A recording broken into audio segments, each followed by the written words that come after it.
Cela fait 3 semaines que l'opération de réception des dossiers des candidatures pour la députation nationale a été lancée. Depuis, il n'y avait toujours pas d'engouement. D'après les observateurs, les partis politiques et regroupements politiques n'ont pas réussi à apprêter leurs dossiers. Ce n'est pas moi comme individu qui irai déposer ma candidature. C'est un mandataire qui a été désigné, le docteur Tati. Il va bientôt surgir et nous allons l'accompagner au moment où il va déposer les candidatures de notre regroupement. Ce qui explique la décision de la Commission électorale nationale indépendante de proroger le délai consacré au dépôt. Nous avons trouvé quand même sur le terrain que le travail est en train d'être fait. Et que la CENI aujourd'hui fait preuve notamment de ce qu'il nous a promis dans toutes ses sorties, de nous rassurer qu'il y aura bel et bien des élections.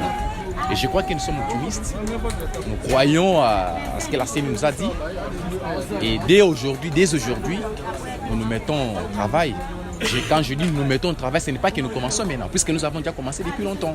La Commission électorale nationale indépendante a annoncé la décision après une réunion de sa plénière du samedi 15 juillet, date limite initialement fixée pour cette opération prévue du 26 juin au 15 juillet, soit 20 jours. Cette nouvelle échéance va du 15 juillet au 22 juillet prochain. On s'est réunis aujourd'hui non seulement pour mettre les points sur les i en ce qui concerne les dépôts de candidatures, mais aussi pour, bien entendu, préparer les psychiques, les logiciels et tout un chacun, de manière à ce que nous fassions de programmes, des stratégies conjointes qui vont nous diriger vers des élections sûres et certaines.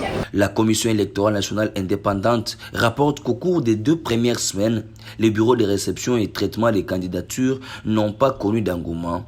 Plusieurs partis et regroupements harmonisaient encore leur liste en attendant la dernière semaine pour le dépôt.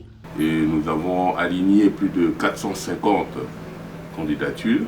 Donc la DIPRO n'a pas été surpris, la DIPRO était déjà prête pour le dépôt de candidature de ces candidats. Nous n'allons pas mettre le chariot avant le bœuf, mais ce qui est sûr, nous travaillons, la DIPRO travaille d'arrache-pied et nous sommes certains que nous gagnerons parce que c'est la réussite, le succès est le fruit du travail.